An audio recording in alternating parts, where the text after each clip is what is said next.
An insane hit rate for Eagles general manager Howie Roseman. That's what we're talking about on today's Philadelphia Eagles Now by Chat Sports. I'm Chase Sr., and as always, thank you so much for supporting the show. And no matter where you are or how you're locked in, thank you so much for watching.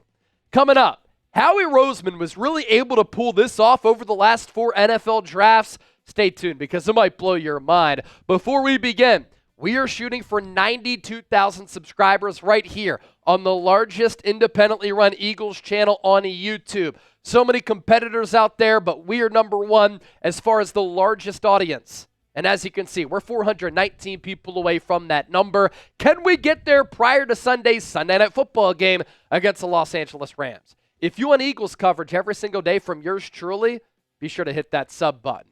Diehard Eagles fan, lifelong Eagles fan, and of course, T for Temple U. We bleed Philly. Howie Roseman's path. A really fascinating professional developmental story for the Eagles general manager, especially with how he came up in the industry, how he got his start, how he was exiled out of the building pretty much by Chip Kelly, and how he returned with a vengeance. He got his start in professional football during the Andy Reid regime, all the way back in 2000 at the start of the century as a front office intern. The Eagles are literally the only organization that he's ever known.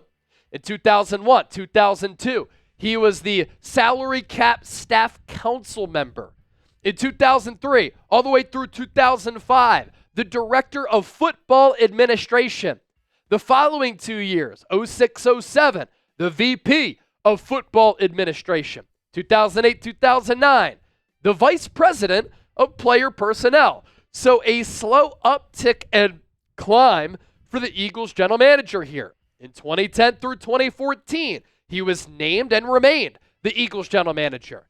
Then Chip Kelly basically ousted him as the team's GM, sent him to the other side of the building, and he was no longer the GM.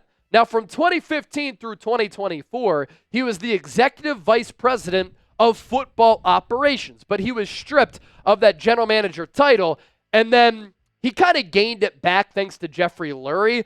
And during that same stretch, to a certain degree, from 2019 through 2024, the executive vice president still, but then after a few years of not being the GM, he got those GM duties back. And when Howie tried to get his start in professional football, he was known when he was at Florida for being this football mind who lived and breathed football. He really wanted to work in the NFL. And this goes back even as early as to his high school days when he sent letters to every NFL team while he was in high school saying that he wanted to be in a front office someday and become a general manager. His job inquiries, tough word, got him in touch with Mike Tannenbaum, now on ESPN as an NFL analyst, former general manager. At the time, he was the personnel director for the New York Jets.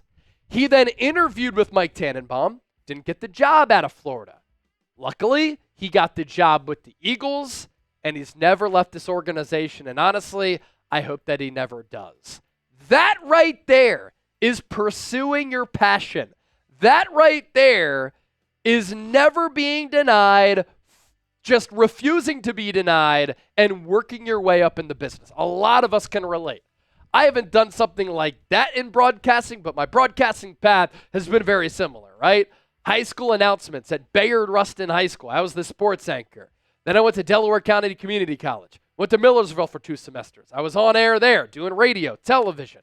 At Temple, radio, television, newspaper writing, anchoring, reporting, play-by-play, interning at NBC Sports Philadelphia, 97.5 The Fanatic, moved out to Illinois, moved to Pennsylvania. Now I'm here in my dream job at Chat Sports.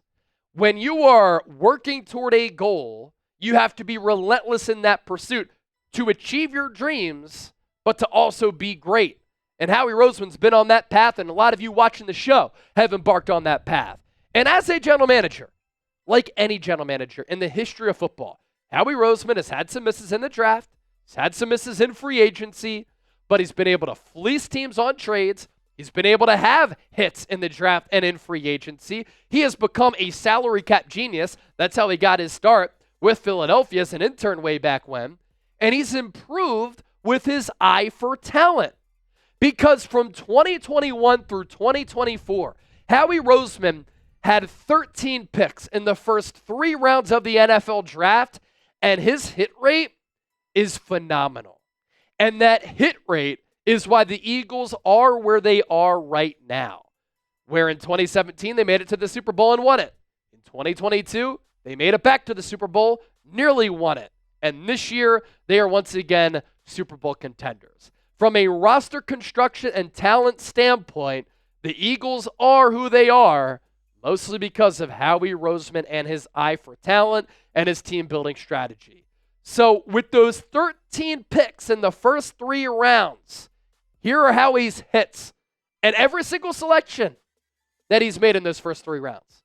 DeVonta Smith, Landon Dickerson, Milton Williams, Jordan Davis, Cam Jurgens, Nakobe Dean, Jalen Carter, Nolan Smith, Tyler Steen, Sidney Brown. Yo, that hit rate's crazy, but we're not done. 3 more. This draft in 2024 looks to be a good draft class. Quinyon Mitchell, Cooper DeJean, Jalyx Hunt. A bulk of those players, almost all of them are starters.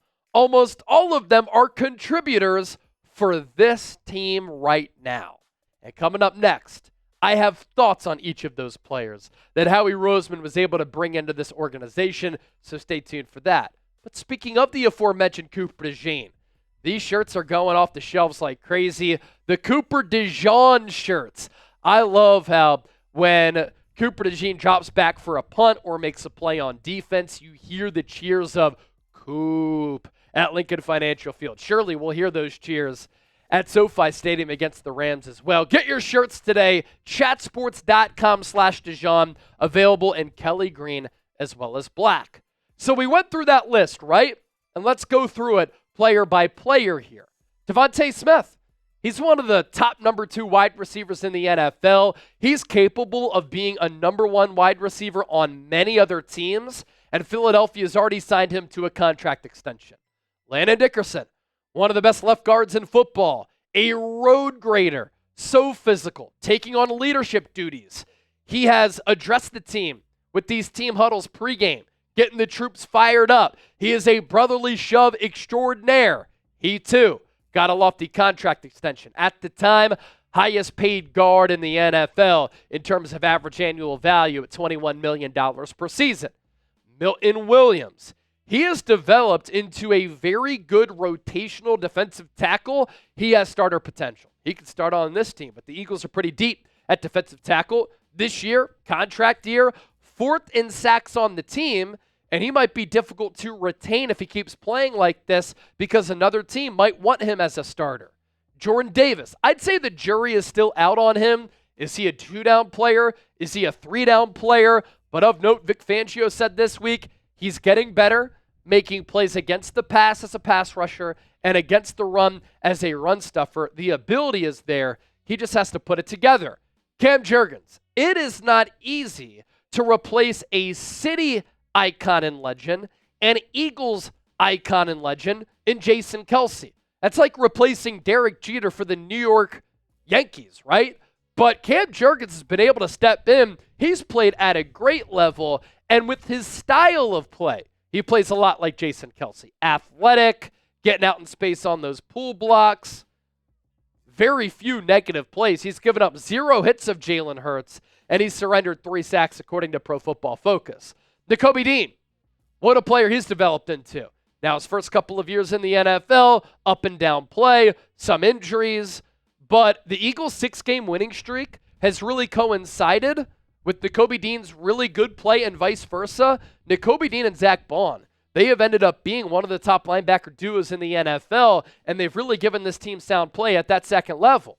Jalen Carter, one of the top defensive tackles in football. He is in that category right now with Chris Jones of the Chiefs, Dexter Lawrence of the New York Giants, Jeffrey Simmons of the Tennessee Titans, DeForest Buckner of the Indianapolis Colts. Jalen Carter is a dominant player, and he is a disruptor. If he keeps his head on straight, he has all-time great potential. Reminds you a little bit of Jerome Brown with the freakish ability that he has at that size. Nolan Smith, he's having a breakout sophomore campaign, And with Bryce Huff getting hurt, I expect his snap count to go up a little bit. 3.5 sacks in his last 6 games. Turns 24 years old in January. When he turn on an Eagles game nowadays, he's an impact player. Tyler Steen, year 2, up and down start, got beat out by Mekhi Becton, dealing with some ankle injuries during training camp and in the preseason. Becton ended up playing very well, and he earned that role due to how he performed. But Tyler Steen has been thrust into action this year. Right guard, left guard.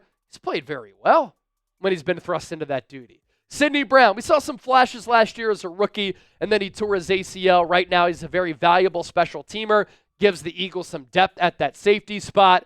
Quinyon Mitchell, not only is he the best rookie corner in this 2024 draft class, he's one of the top corners in the National Football League.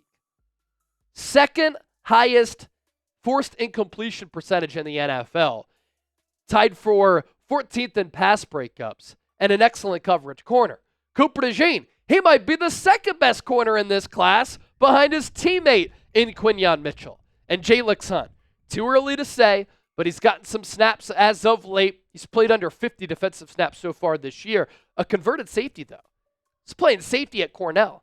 He goes to Houston Christian, turns into an edge rusher, and could be a diamond in the rough type of prospect for Howie. He took him in the 3rd round. And the jury is out on him because he's also a young player. But with Bryce Huff being hurt, expect to see number 58, the rookie Jalyx Hunt, on the field a little bit more as a pass rusher. So those are 13 players right there that Howie has hit on in the last few drafts from 2021 up until 2024 who are impact players for the Eagles team. Which of those picks by Howie is your favorite?